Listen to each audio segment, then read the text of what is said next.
आपको क्या लगता है, क्या हम ऐसे दौर में जी रहे हैं जहां हमने अपनी टेक्नोलॉजी के जरिए हमारा रहन सहन, हमारा खान पान, हमारे उठने बैठने की तरकीब को हाई लेवल पर कर लिया है? क्या तुमको लगता है कि हमने बहुत तरक्की कर ली है? क्योंकि हम अगर अपने चारों ओर निगाह घुमाते हैं तो ऐसा लगता है कि हाँ, हम भविष्य में जी रहे हैं। पर अगर हम अतीत की ओर झांकें तो हमारी ये टेक्नोलॉजी अतीत की टेक्नोलॉजी के सामने फीकी पड़ जाती है। अतीत में कई सभ्यताएं ऐसी थी जहाँ अच्छा पहनावा, महानगर, जीने की हर फैसिलिटीज उपलब्ध थी जो हमारे आज के समय में है। पर सवाल यही उठता है कि हजारों सैकड़ों सालों पहले भी कोई ऐसी तकनीक विकसित हुई थी या नहीं। नमस्कार दोस्तों, मैं हूं आपका फैक्टो। बिना टाइम की बर्बादी किए शुरू करते हैं आज का गजब वीडियो। दुनिया का सबसे बड़ा रहस्य है सिंधु घाटी की सभ्यता का विस्तार। हमको लगता है कि हमने अपने जीवन को आसान बनाने के लिए बहुत तरक्की कर ली है, जहाँ हमें अपने जीवन को सही से काटने की सभी साधन उपलब्ध हैं। पर ऐसा बिल्कुल भी सत्य नहीं है, क्योंकि हमारी सभ्यता से भी कई हजारों सालों पहले भी ऐसी सभ्यताएं इस धरती पर मौजूद थी जहाँ की तकनीकी हमारी तकनीकी से भी बहुत आगे थी। उन्हीं में से एक सभ्यता है सिंधु घाटी की सभ्यता। इस सभ्यता के संदर्भ में कई सारे प्रमाण मिले हैं। सिंधु घाटी सभ्यता विश्व की सबसे प्राचीनतम नदी घाटी सभ्यताओं में से एक है, जो मुख्य रूप से दक्षिण एशिया के उत्तरी और पश्चिमी क्षेत्रों में निवास करती थी। आर्कियोलॉजिस्टों के शोध से यह पता चलता है कि यह सभ्यता कम से कम 8000 वर्षों पुरानी है। इस सभ्यता को एक और नाम से जाना जाता है, जिसे कहते हैं हड़प्पा सभ्यता। इस सभ्यता का विकास सिंधु नदी और प्राचीनतम सरस्वती नदी के किनारे हुआ था। 7वीं शताब्दी की वह घटना जब लोगों ने पंजाब में ईंटें बनाने के लिए मिट्टी की खुदाई की, और जब खोदा गया तो वहाँ से बनी बनाई ईंटें मिली। यह सब देखकर लोग इसको भगवान का चमत्कार मानने लगे और खोदने से जो ईंटें मिली उनका इस्तेमाल घर बनाने में कर लिया।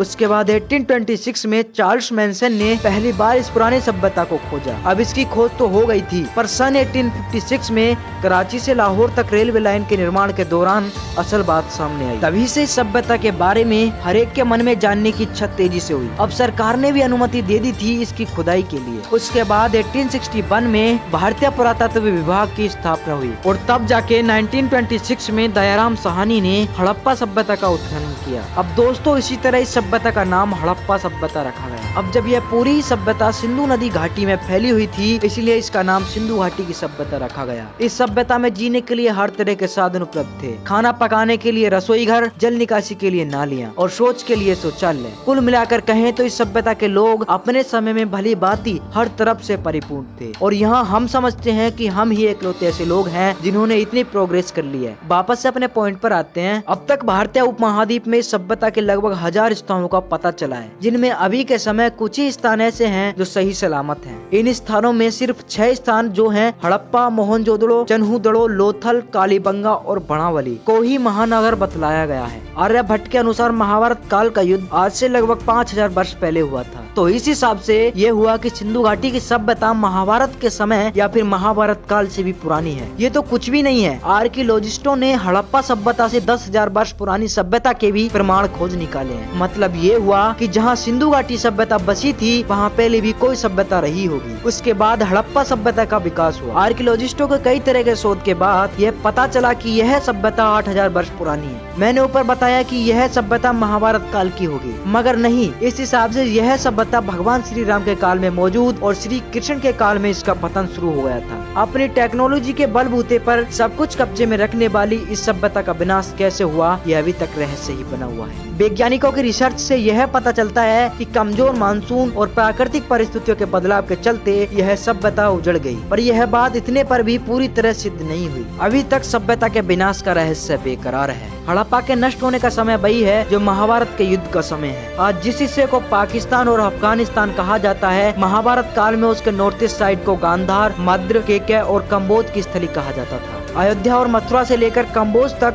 भारत के इस बीच वाले हिस्से में कुरुक्षेत्र होता था। उस समय कुरुक्षेत्र बहुत बड़ा क्षेत्र था, जो आजकल हरियाणा का एक छोटा सा क्षेत्र है। उस काल में सिंधु और सरस्वती नदी के पास ही लोग रहते थे। सिंधु और सरस्वती के क्षेत्र में ही कुरु रहते थे। यानी जिस समय सिंधु घाटी सभ्यता थी, उसी समय कुरुक्षेत्र भी था, जो सिंधु घाटी सभ्यता का ही एक हिस्सा था। महाभारत काल में श्री कृष्ण के मना करने के बावजूद भी अश्वत्थामा ने ब्रह्मास्त्र का प्रयोग किया था। अश्वत्थामा ब्रह्मास्त्र चलाना तो जानता था, पर लौटाना नहीं। ब्रह्मास्त्र को अपनी ओर आता देख अर्जुन ने भी कृष्ण के कहने से ब्रह्मास्त्र का इस्तेमाल किया, क्योंकि ब्रह्मास्त्र को ब्रह्मास्त्र से ही काटा जा सकता था। कहा जाता है कि अर्जुन और अश्वत्थामा के ब्रह्मास्त्र के इस्तेमाल से करोड़ों लोगों की जानें चली गई, जिससे हुआ यह कि सिंधु घाटी की सभ्यता का भी विनाश हो गया, क्योंकि यह युद्ध एक तरह से हड़प्पा सभ्यता के क्षेत्रों के बीच ही तो हो रहा था। मे भी हो सकता है कि इन दोनों वीरों के ब्रह्मास्त्र इस्तेमाल से ही इस सभ्यता का विनाश हुआ हो। खैर जो भी हो, असल बात क्या है इसका कोई पता मालूम नहीं है, यानी सदियों से चला आ रहा यह रहस्य अभी भी रहस्य ही बना हुआ है। अगर हमारी मेहनत आपको पसंद आई हो तो चलो फिर वीडियो को लाइक कर दो, और ऐसे ही ज्ञान से भरी फाड़ू वीडियो देखने के लिए चैनल को सब्सक्राइब करके बगल वाली घंटी को भी दबा लेना। चलते हैं, बाय।